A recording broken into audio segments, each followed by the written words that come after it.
तो आज हम जो बनाने वाले हैं जर्नल की एंट्री, वो जर्नल की एंट्री इस क्वेश्चन की बनाने वाले हैं। जैसे यहाँ पर दे रखा है कि 2015 जून के लेन-देन है। राम नारायण ने ₹50,000 नकद और ₹40,000 का माल लगाकर व्यापार आरंभ किया है। इसकी हम जर्नल एंट्री बनाने वाले हैं और आप अगर सीखना चाहते हैं और क्वेश्चन आपके पास में नहीं, तो सबसे पहला काम आप ये करें कि इसका स्क्रीनशॉट ले लें और स्क्रीनशॉट इसका लेने के बाद में अपने पास इसको नोट भी कर लें। तभी ये समझ पाएँगे, अन्यथा आप इसको समझ नहीं पाएँगे। तो शुरू करते हैं इस क्वेश्चन को।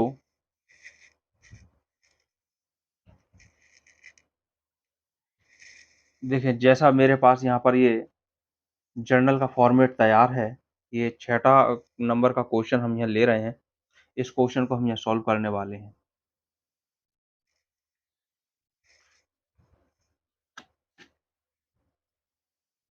देखिए, सबसे पहले आपको यहाँ पर दिखाई दे रहा है कि राम नारायण, जून का महीना 2015 है। राम नारायण जो इसके मालिक हैं, राम नारायण ने ₹50,000 नकद और ₹40,000 का माल लगाकर व्यापार आरंभ किया है। तो इसकी जो हम जर्नल एंट्री बनाएँगे, वो इस तरह से बनाएँगे। पहले हम डेट डाल दे रहे हैं और जो वर्ष है, वो हम यहाँ डाल दे रहे हैं, 2015। अब यहाँ पर हम जून का यहाँ महीना लिख के लेते हैं, जून 1। 1 जून में ये व्यापार स्टार्ट हो रहा है। यहाँ समझने वाली बात है कि जब व्यापार को शुरू किया गया है, तो व्यापार के अंदर यहाँ पर 2 चीज़ें आ रही हैं। एक तो व्यापार के अंदर आ रही है कैश, तो हम यहाँ पर कैश अकाउंट को डेबिट कर देंगे, क्योंकि आने वाली वस्तु को डेबिट किया जाता है।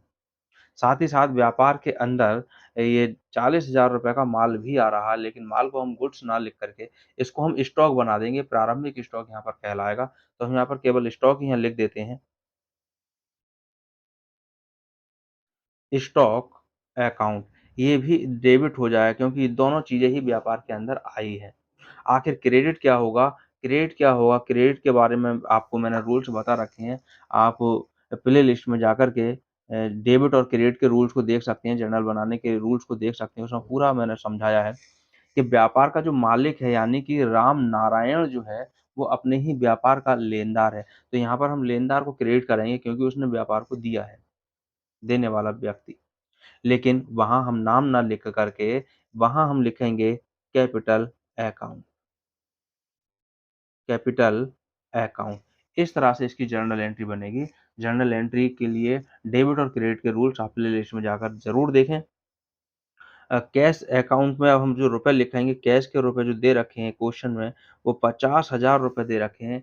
व्यापार के अंदर ₹50,000 नकद आया है और ₹40,000 का जो है माल व्यापार के अंदर आया है, जो कि स्टॉक बन चुका है। दोनों मिलाकर के, कुल मिलाकर व्यापार के अंदर जो रुपए आए हैं, वो रुपए आए हैं ₹90,000। तो वो ₹90,000 को हम यहाँ पर लिख देंगे। ₹90,000 हमने यहाँ पर लिख दिया। इसकी नरेशन को देखेंगे, नरेशन फॉर या विंग यहाँ पर हम लिख सकते हैं, for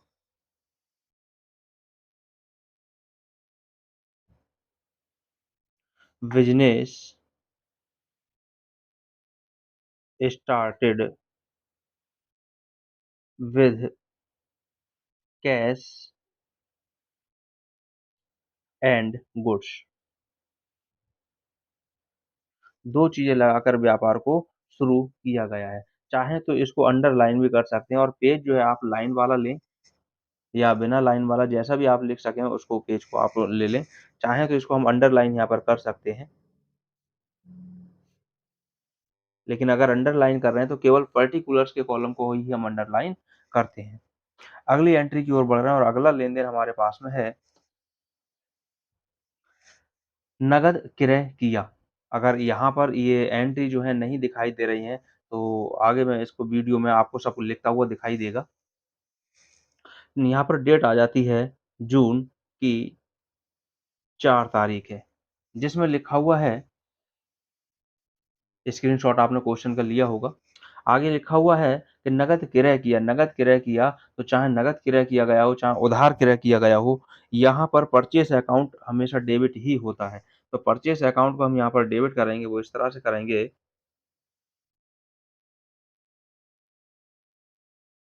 purchase account DR to नकद क्रय किया गया था, तो कैश अकाउंट नकद क्रय किया गया है, यानी परचेज अकाउंट DR और टू कैश अकाउंट। अब कैश को क्रेडिट इसलिए किया गया है क्योंकि कैश व्यापार से निकल कर के जा रही है और रुपए यहाँ पर दिखाए गए हैं 7,500, तो 7,500 रुपयों को हम यहाँ पर डेबिट कर देंगे और 7,500 रुपए यहाँ क्रेडिट कर दिया जाएगा। ये इस तरह से ये लेन-देन भी हमारे पास यहाँ कंप्लीट हो जाता है।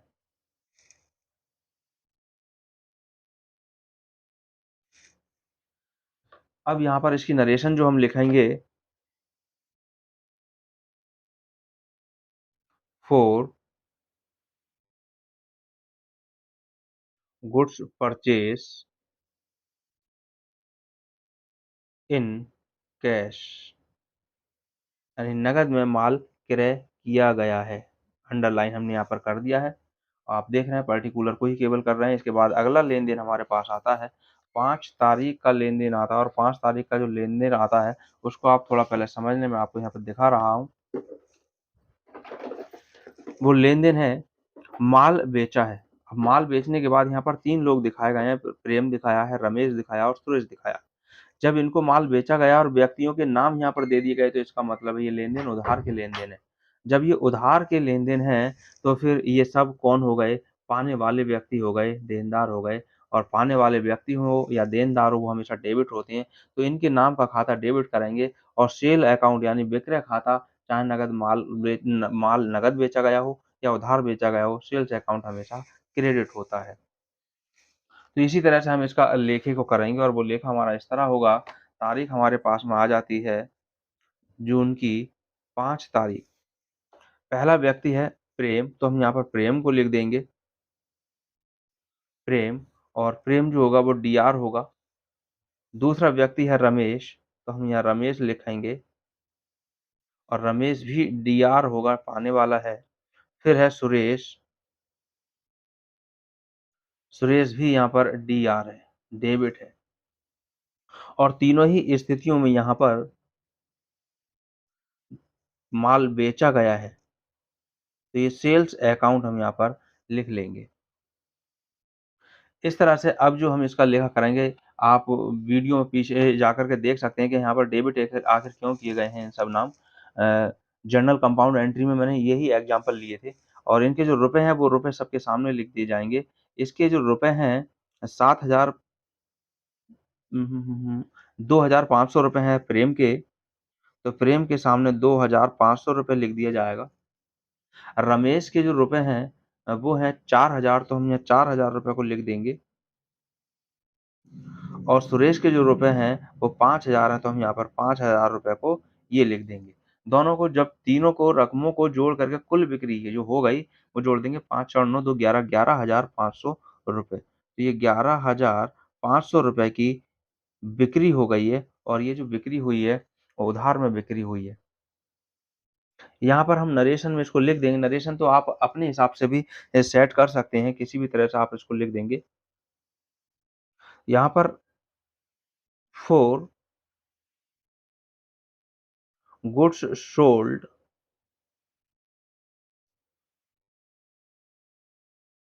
इन वैरो, वैरो उधार को लिखा जाता है, उधार के लिए वैरो शब्द का यूज़ करते हैं, वैरो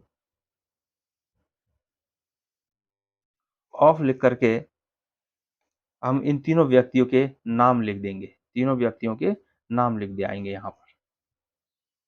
और लेन-देन हमारा ये पूर्ण हो जाता है। इसके बाद अगला लेन-देन हम यहाँ तो अगला जो लेन-देन हमारे पास में है, वो लेन-देन हमारे पास है 8 तारीख का है। रामकृष्ण को माल बेचा है। रामकृष्ण को जो माल बेचा गया है, नाम दे दिया गया है, तो इसका मतलब उधार है। लेकिन 2 तरह से यहाँ पर बिक्री है, साफ यहाँ पर क्लियर दे भी रहा है कि उधार बिक्री और नकद बिक्री। तो उधार बिक्री 1500 की है और नकद बिक्री ₹2,500 की है। ये भी इसको मैंने एग्ज़ाम्पल के लिए लिया था जनरल कंपाउंड एंट्री में। आप प्लेलिस्ट में पिछली वीडियो पर जाकर के देख सकते हैं, 1-2 पीछे वीडियो होंगी। तो रामकृष्ण यहाँ पर पाने वाला व्यक्ति है उधार की दृष्टि से, तो रामकृष्ण को हम यहाँ पर डेबिट कर देंगे, रामकृष्ण DR। लेकिन नकद भी बिक्री हुई है, जब नकद बिक्री हुई होती है तो कैश को डेबिट किया जाता है। कैश अकाउंट DR, और टू में यानी कि बिक्री हुई है तो बिक्री को हम सेल्स अकाउंट लिख देंगे, सेल्स अकाउंट।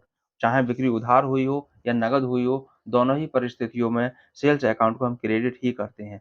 रुपए जैसा कि दे रखा है, 1500 रुपए है उधार का, तो 1500 रुपए हम उधार में लिख देंगे, और जो नकद की बिक्री हुई है, वो हुई है 2500 रुपए की, 2500 रुपए।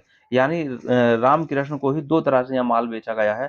1500 रुपए का उधार माल बेचा गया है रामकृष्ण को, और 2500 का नगद माल बेचा गया। कुल मिलाकर कितने रुपए की बिक्री की गई है? ये हमारे पास में कुल बिक्री है 4000 रुपए, दोनों को जोड़ करके। यहाँ पर इसका जो स्पष्टीकरण है, जो नरेशन है, वो हम यहाँ पर लिख देंगे।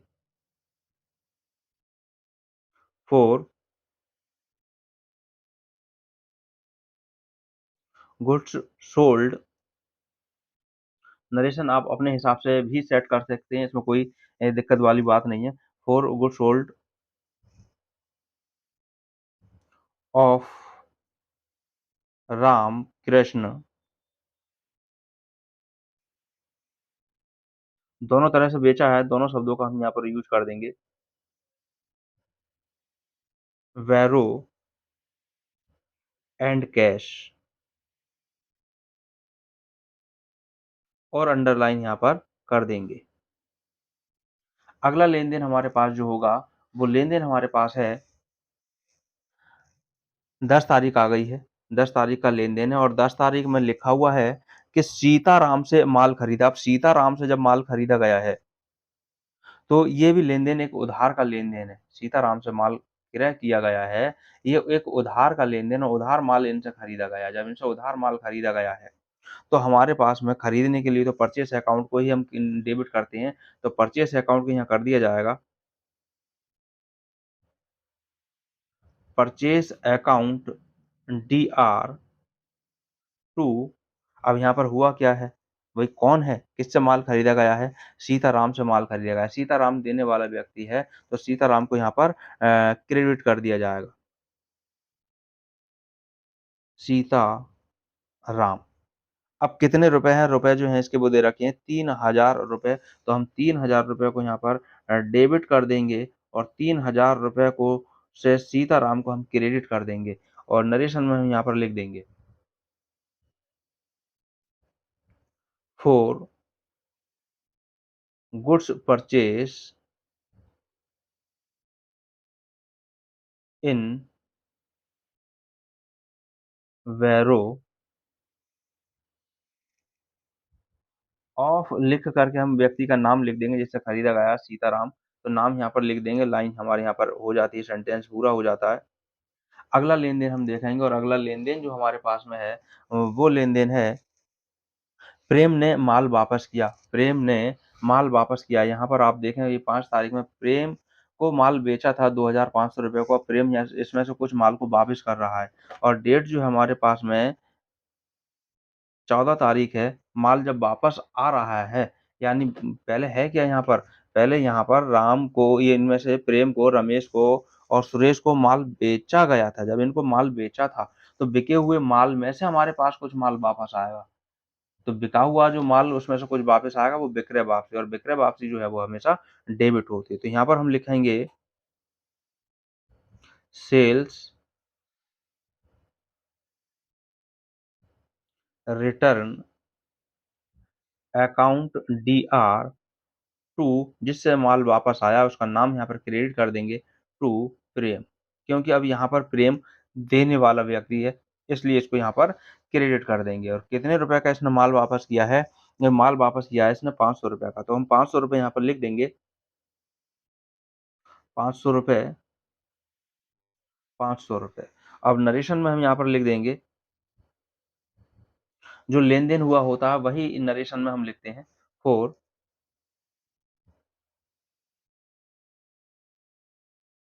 गुड्स रिटर्न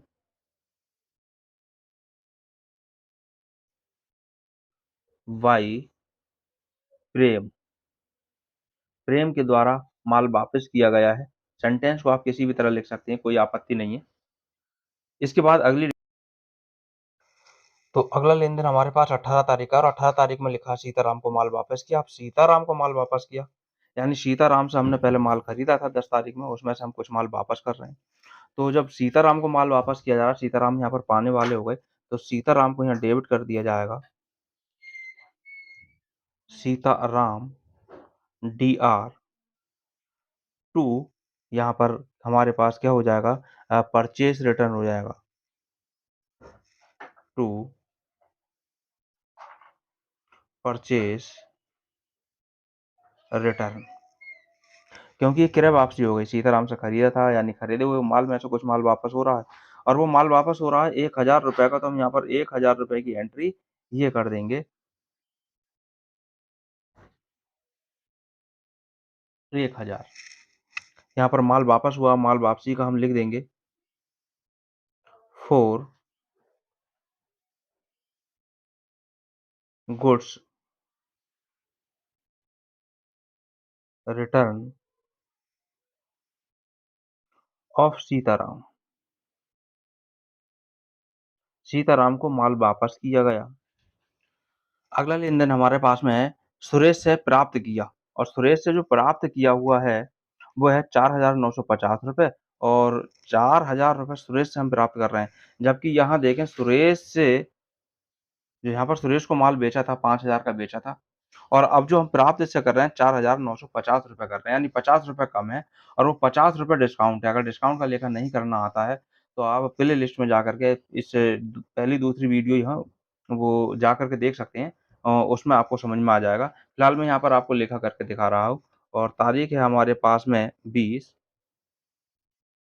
सुरेश से प्राप्त किए, प्राप्त किया तो प्राप्त क्या कर रहे हैं हम यहाँ पर प्राप्त कर रहे हैं कैश। तो यहाँ लिखेंगे हम कैश अकाउंट को DR करेंगे और बताया था कि डिस्काउंट के साथ कैश के साथ ही डिस्काउंट चलती है। कैश अगर डेबिट है तो डिस्काउंट भी डेबिट ही होगा और यहाँ पर डेबिट आ रहा है, यानी डिस्काउंट आ रही है।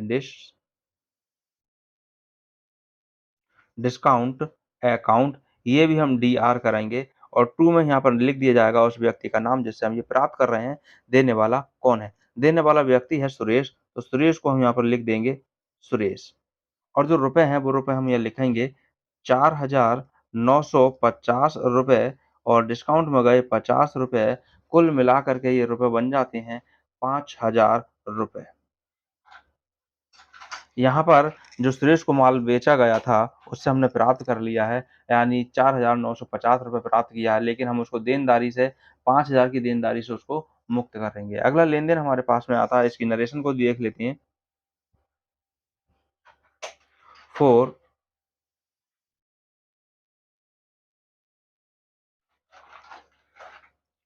पेमेंट रिसीव्ड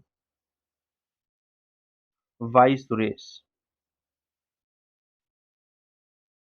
सुरेश से प्राप्त किया, चाहें तो आप डिस्काउंट का भी यहाँ पर हवाला दे सकते हैं। अब हम क्या करते हैं, यहाँ पर करते हैं टोटल CF जब पेज हमारे पास यहाँ समाप्त हुआ, कोई ज़रूरी नहीं है कि सभी का इसी डेट पर पेज समाप्त हो, किसी का किसी और पेज पर, किसी और डेट पर पेज समाप्त होगा। फिलहाल जहाँ भी समाप्त हो जाता है, तब हम यहाँ पर लिख देते हैं टोटल CF कैरिड फॉरवर्ड और यहाँ से पूरी संख्या का हम यहाँ पर टोटल कर लेते हैं और टोटल करने के बाद में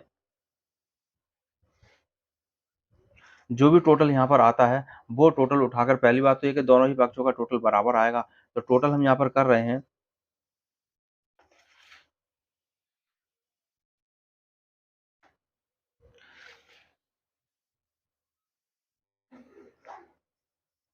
0 दूसरा अंक भी 0 है। तीसरा अंक है हमारे पास 5, 5 10, 5 15 का 5 हासिल 1 चौथा अंक आ जाता है 8 7 और 1 8 9 9 4 13 13 4 17 18 18 5 23 का 3 हासिल 2 यहाँ पर आता है 9 2 11 और 1 12 1,23,500 फिलहाल डेबिट पक्ष का भी हमें टोटल करके देखना चाहिए 1,23,500 इतना ही आएगा फिलहाल मैंने ऐसे ही उसपे यहाँ से उठाकर यहाँ लिख दिया, वैसे जोड़ के देखना चाहिए। अगर बाई चांस यहाँ कोई टोटल में गलती है तो वो यहाँ पकड़ में आ जाएगी। फिर हम चलते हैं आगे और नए पेज पर। अब नए पेज पर हम फॉर्मेट को तैयार करेंगे पहले। तो हम इस तरह से नए फॉर्मेट पर आ गए हैं। फॉर्मेट के अंदर मैं नहीं लिख रहा हूँ, फिलहाल सब लिखना चाहिए यहाँ पर। अब सबसे पहला काम हम क्या करेंगे, जो हमारा टोटल सीएफ था, इसको नए पेज पर हम आगे लेकर के जाएँगे और यहाँ लिखेंगे टोटल वीएफ, ब्राउट फॉरवर्ड, और जो टोटल आया था वही टोटल उठा करके हम यहाँ पर लिख देंगे और वो टोटल आएगा हमारे पास 1,23,500 रुपए। दोनों को आमने-सामने यहाँ पे लिख दिया जाएगा, 1,23,500 रुपए। ये लिख दिया गया है। लिखने के बाद में अब हम क्या काम करेंगे, अब अगले लेन-देनों पर आएँगे और पहले हम महीना डाल देंगे। महीने का नाम हमारा यहाँ पर जून है। जून।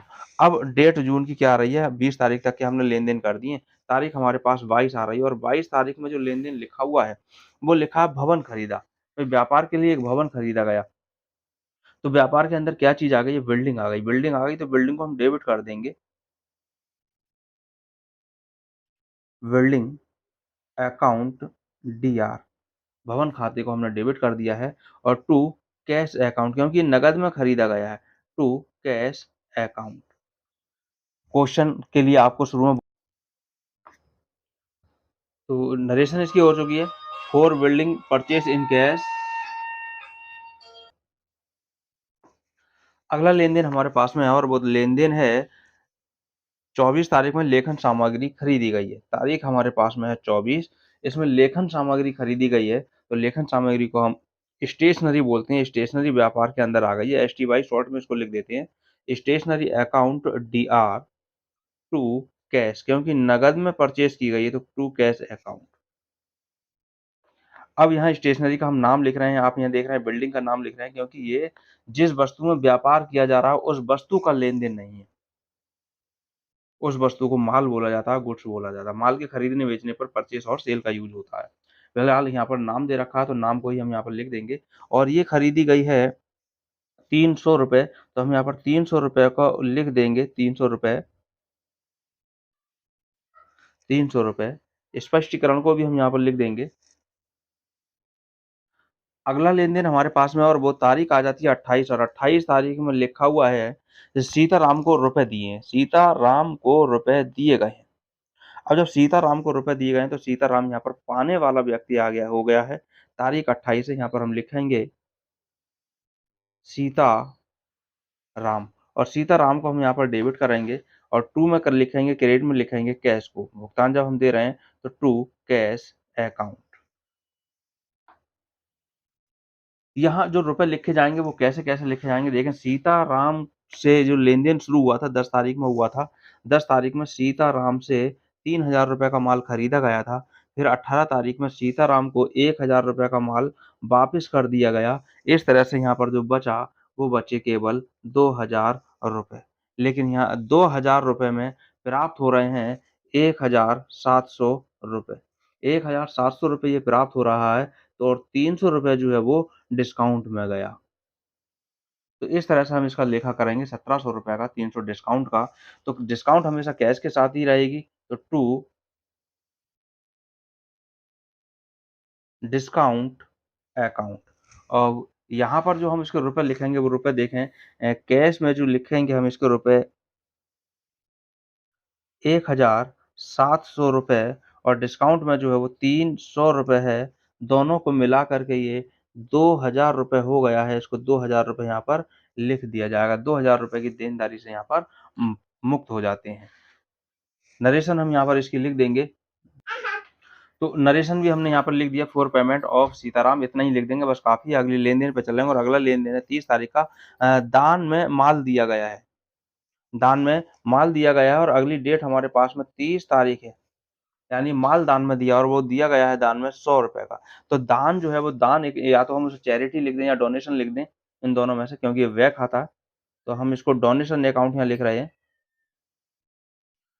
डोनेशन अकाउंट जो है वो हमने डेबिट कर दिया और टू, अब दान में हम क्या दे रहे हैं? दान में अगर हम कैश दे रहे होते, तो यहाँ पर कैश अकाउंट लिख देते, लेकिन यहाँ तो दे रखा है कि दान में जो है वो माल दिया गया है। अब माल कहाँ से दिया गया है? वो क्रय में से दिया है, तो यहाँ पर हम परचेज़ को क्रेडिट करेंगे। अभी तक आपने देखा परचेज़ कहीं भी क्रेडिट नहीं हुआ है। पहली जगह ऐसी आई है जहाँ परचेज़ डेबिट हुआ है। क्योंकि क्रय में से ही माल को दान में दिया जा रहा है और वो रुपए दे रखे हैं दान के ₹100 हैं, वो ₹100 को हम यहाँ पर लिख देंगे और जो नरेशन है वो नरेशन इसी तरह से बना कर के लिख देंगे। इस तरह लिख दिया हमने ये नरेशन के लिए for goods give in donation दान दान में माल दिया गया है। अगला लेन-देन हमारे पास में वो भी 30 तारीख में ही है। अब सारे लेन-देन 30 तारीख में निजी व्यय के लिए रुपए निकाले गए हैं। अब निजी व्यय के लिए जो रुपए निकाले गए हैं तारीख हमारे पास में 30 ही है। निजी व्यय ये निजी व्यय भी एक व्यय खाता है व्यापार के लिए और निजी व्यय के लिए ड्राइंग्स बोला जाता है। ड्राइंग्स अकाउंट इसको डेबिट किया जाएगा और 2 इसमें नकद रुपए निकाले गए हैं तो कैश लिख दिया जाएगा। अगर माल ले लिया गया होता कुछ निजी व्यय के लिए तो फिर यहाँ पर परचेज़ अकाउंट डेबिट हो क्रेडिट हो जाता। फिलहाल यहाँ पर जो रुपए इसके दे रखे हैं वो ₹500 दे रखे हैं। ₹500 का हमने यहाँ पर लेखा यहाँ पर कर दिया है। इसके बाद में हम इसकी नरेशन लिखेंगे। इसके बाद अगली डेट फिर से हमारे पास में 30 तारीख है और 30 तारीख में जो लिखा हुआ है वो है किराया दिया। किराया दिया गया, अब ये किराया जो दिया गया है, ये भी एक व्यय खाता और इस व्यय खाते किराए को बोलते हैं रेंट अकाउंट। तो हमने यहाँ पर लिखा रेंट अकाउंट डीआर और 2 रेंट में कुछ नहीं लिखा था तो इसका मतलब ये कैश में दिया गया और यहाँ पर कैश अकाउंट लिख दिया गया और ये दिया गया है ₹800 तो हम यहाँ पर ₹800 को लिख देंगे। नरेशन यहाँ पर बना कर के लिख देंगे। इसकी अब इस तरह से लास्ट एंट्री है हमारे पास में 30 तारीख की ही होगी। एक वेतन दिया गया, अब वेतन दिया गया तो ये व्यापार का एक खर्चा और व्यापार का जब एक खर्चा है तो इसको डेबिट ही किया जाएगा। सैलरी अकाउंट डीआर और सैलरी में कैश दी गई है तो कैश अकाउंट और ये दी गई है ₹700 ₹700 और यहाँ पर इसकी भी नरेशन को हम बना करके लिख देंगे। तो इस तरह नरेशन आपके सामने है और इस तरह से हमारे सारे लेन-देन हो चुके हैं। अब हमें करना क्या है कि जो हमारा यहाँ पर नए पेज पर हम आए थे, यहाँ से इसको भी सम्मिलित करते हुए पूरी धनराशि का हम यहाँ पर टोटल लगा देंगे। तो मैं यहाँ पर टोटल इसका लगा रहा हूँ।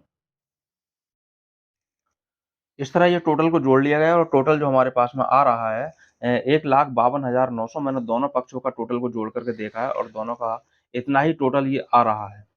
फिलहाल बुक में जो इसका आंसर दे रखा है, वो बुक में आंसर दे रखा है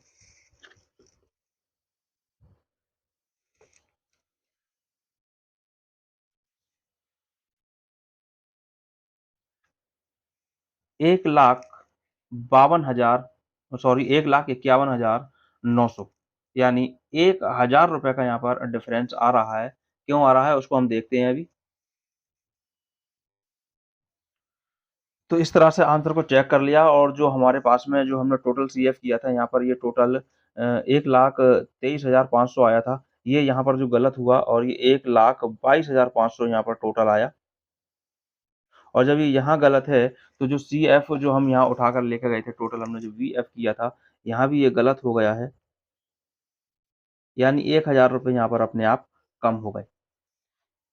इसी को हमने जो यहाँ टोटल हमारे पास में अब जो लास्ट आया 1,52,900 आया, तो ये 1,51,900 टोटल है 1,51,900 सही शुद्ध टोटल हमारे पास ये है। तो क्वेश्चन हमारे पास में सॉल्व हो चुका है।